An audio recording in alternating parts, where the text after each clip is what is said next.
Mapagpalang gabi sa inyong lahat mga bebs, at kanina nga ay itong anak ko na naman ay nagsurpresa na naman, nagbigay na naman siya ng pagkain mga bebs. From Dubai with love, hindi ko na naman in-expect, ayan oh, talagang itong anak ko ay laging full of surprises.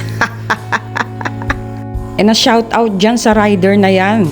Thank you so much sa'yo kuya. At ito nga ang mga content ng mga delivery na yan mga bebs. Truffle pasta, palabok at yung beef pot roast ng Contis. At meron pa rin pala silang papromo. Ang papromo nila ay pag naka 2.5 ka, meron ka mga libreng cake. Yung unang cake na pinakita ko sa inyo mga bebs. Yan chocolate moist cake. At ito yung isang cake na ang daming seremonyas bago mo makain. May paritual na kailangan mong ibuhos muna yung pistachio sauce.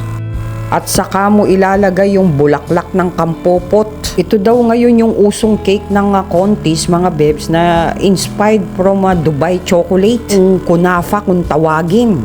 At nagbibigay nga ng instruction si Junakis kung paano gagawin. Kailangan daw ibuhos na muna pa. Mas alam pa niya.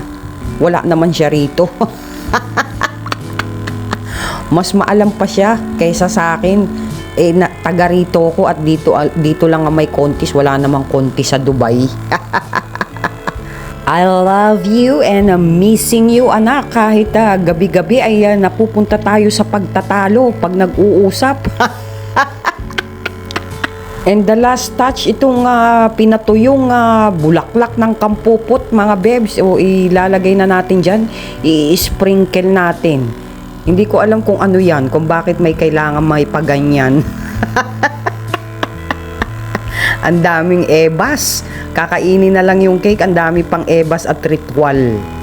So ayan na, tapos na ang ritual. Ngayon meron na namang isang ritual na kung paano mo siya tatanggalin. Hindi mo siya po pwedeng tanggalin ng ganyan. Meron pala siyang sa gilid mga bebs. So ayan, uumpisahan na natin ang ritual ng pagtatanggal. Para makain mo na yung cake na yan. Hindi ako masyadong mahilig sa cake mga bebs. Siguro tikim-tikim lang, ganun lang ako.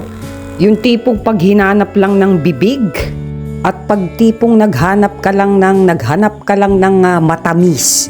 Sana all matamis ang pag-ibig. Buti pa ang cake matamis kasi ako mapait na. So yun lang mga bebs, at mapagpalang gabi sa inyong lahat. Sumainyo ang kapayapaan at ang biyaya ng Diyos. Good vibes! Mwah!